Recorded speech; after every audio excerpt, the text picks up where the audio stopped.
Start ng sasakyan mga paps. Okay, so 'di ba normally start natin, i-on natin yung sasakyan, wala munang hard acceleration sana. Kumbaga hintay muna tayo kahit mga 10 seconds bago natin ikambyo. So siguro naman sa 10 seconds na yan, pwede nating i-check yung ating side mirror, check natin yung seat, check natin yung paa natin sa brake tsaka sa gas.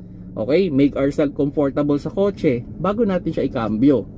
Okay? Then, pag naikambyo naman natin, umaandar na yung sasakyan, wala muna sanang apak sa gas hanggat malamig yung ating makina. Okay? Kumbaga, kung sa mga modern car ngayon, pag malamig ang makina, meron kasi dyan blue or green temperature. Hanggat hindi nawawala yun, as much as possible sana, wala munang apak sa gas.